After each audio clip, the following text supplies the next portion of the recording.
black-gloved killer takes it upon himself to stalk and kill beautiful women in a posh-looking part of Rome. Ooh.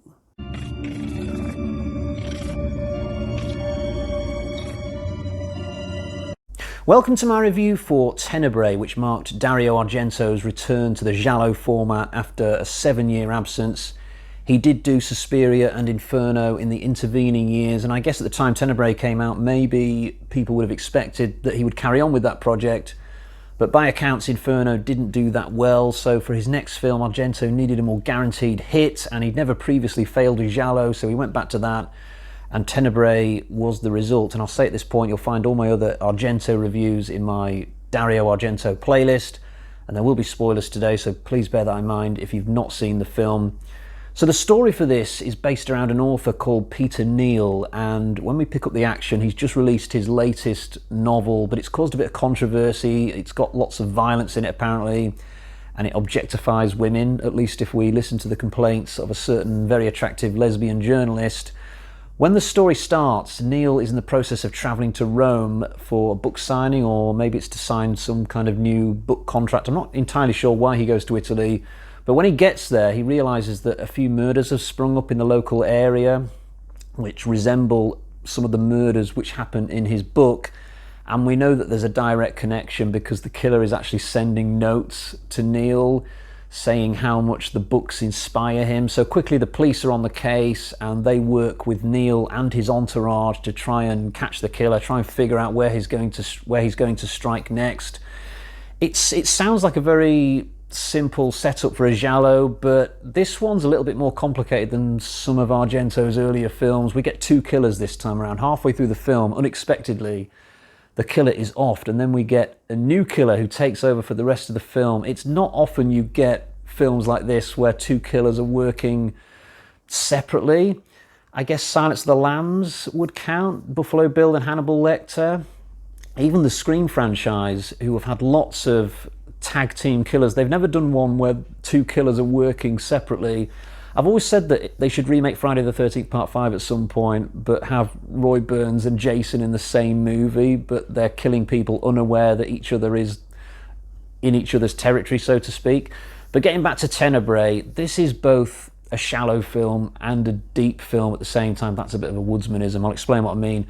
So if you just want to enjoy this film as a very basic slasher mystery, and then forget about it the next day, then fine, you can absolutely do that. But if you want to go deeper, there's a lot to unpick with this one beneath the surface. The wiki page for Tenebrae is absolutely stacked with lots of information about the various subtexts you can find in this film, the underlying meanings and deeper themes. I only went on there the other night to clarify for myself a certain plot point that I didn't quite get, and I ended up coming across reams of information, going into analysis of the film. What I will say about this one is that I didn't find it as gratifying on first watch as I did a lot of Argento's other films, and I think the main reason for that is that it is a little bit more complicated, this one. If I'd have done my review a year ago after watching it for the first time, I don't think I would have praised it as much as I'm probably going to today, because this was my second viewing the other night, and actually I've had 3 now because I watched one of the audio commentaries on the Blu-ray disc, and I actually found out a lot of stuff from listening to the commentary that I didn't even pick up from 2 viewings on my own.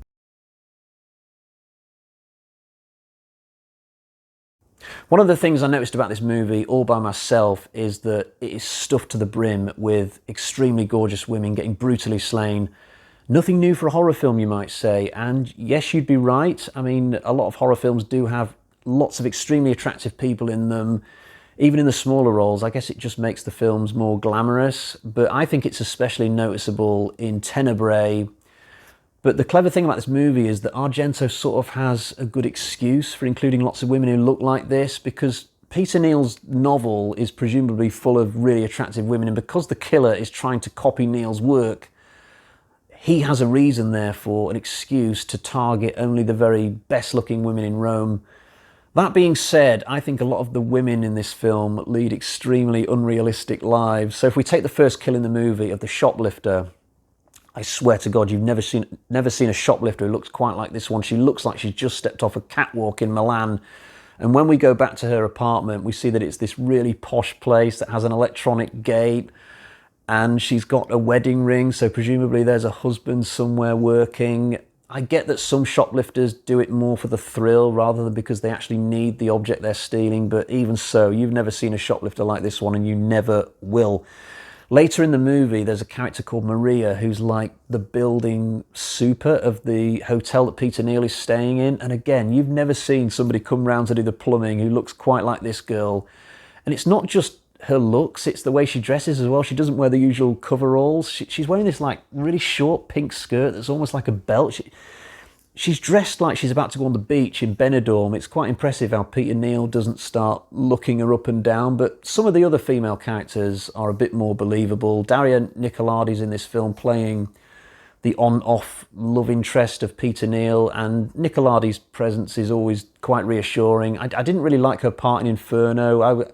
By the time that she turns up in that, I'm kind of desensitized by the fact that so many of the main characters have been killed off, and I think it sort of lessens the impact of Nicolodi's character's death. What I will say about her in this film, though, is that her hair looks the best that it's ever looked. I mean, way better than the hairstyle she had in Inferno, and certainly better than the one she had in Deep Red. There's a cop character in this I quite like, Detective Altieri. I mean, she's there for the glamour, but she gets this really great moment where she comes down from the top floor of the hotel to give chase to a suspect, and all the way down the stairs, she's not cocked her weapon. She waits until she's just in shot, and then and then runs out of shot. And you can just tell that she's only done it at that moment for the viewer. You know, she could have cocked this weapon at any point, but she had to wait for this exact moment. She was just in front of the camera. Once you've noticed that for the first time, you can't unsee it.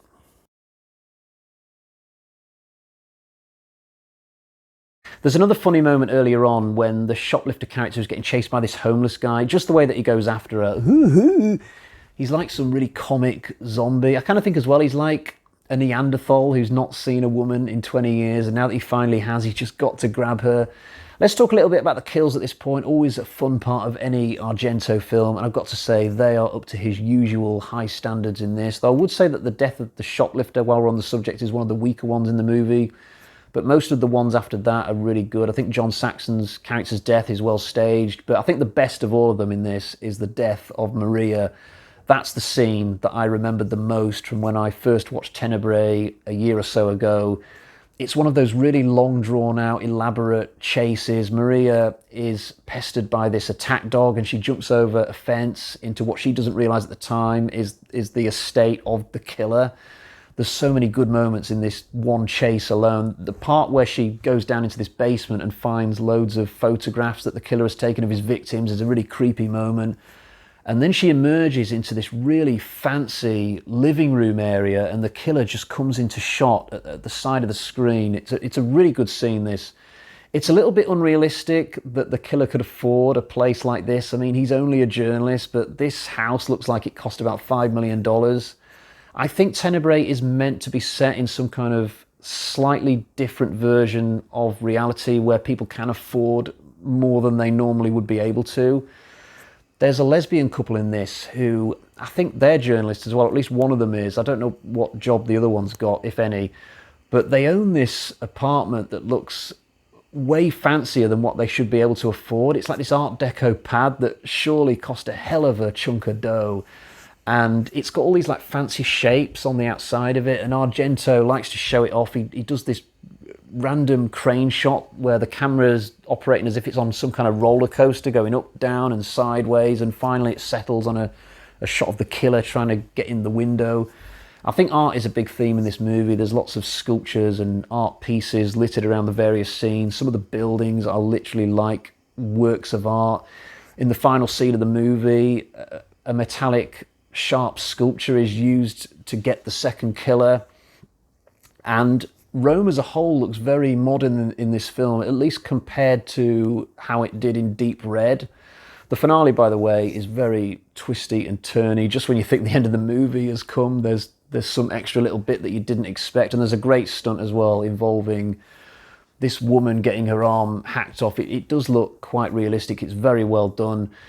On the whole, I do really like this film. It's one that I think has the potential to gain a higher standing with me with every viewing I'm going to have of it in the future. In terms of negatives, I don't really have much. I think the only thing I would say is that some of the plot developments are a little bit, well, they're bullshit. I mean, the fact that Maria leaps over this fence into the one house in Rome where the killer lives, I mean, that's 1,000,000,000 to one shot. And there's another moment in the same location a bit later on where Neil does this bit of business where he pretends to have been hit over the head with a rock, and the camera follows the viewpoint of his intern for a couple of minutes as he does this little semicircle around to the house. But I can sort of forgive this sort of thing when it comes to Argento because this is his 7th film now, and I've enjoyed all the films up to this point. It doesn't really seem fair, but if this was a film by a director I was watching for the first time, I would probably be a little bit more critical of such plot deficiencies, but that's just the way it is. I really can't help it.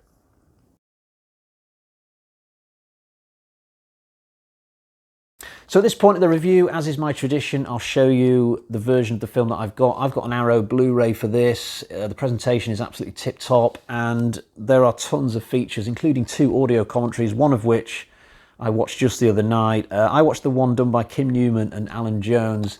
I was sure when I was listening to this track that I'd heard these 2 dudes talk before. I think they did some of the commentary tracks for the Animal Trilogy films. They do know their stuff, these guys, and I think at least one of them has had some kind of long-standing professional relationship with Argento. There's also lots of other features, one of which is about the music in the film. That's not something I've touched upon in the review. I didn't think that this was one of the better Argento soundtracks when I first watched Tenebrae, but on second viewing, the main theme really started to get into my head. It is quite catchy when you've listened to it a few times. You've also got one of these catchy little ditties that plays whenever the second killer is having flashbacks. It sort of brings back memories of Deep Red a little bit. Right, it's time to get to the bag of terror and find out what sort of score I'm going to give this movie.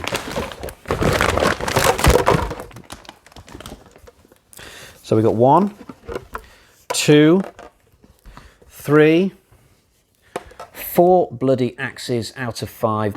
That makes this another resounding success for Argento. I do really like this film, and I'm absolutely looking forward to checking out his next one, Phenomena, which at the time of doing this video I have not seen, but I have purchased the Blu-ray. It turned up just the other day. It is waiting on my shelf for me to put it in and find out what that film has to offer, and I'll be back to do a review for it in, I don't know, a week, 2 weeks time, who knows, but I will be doing it. So until next time, cheerio, bye-bye.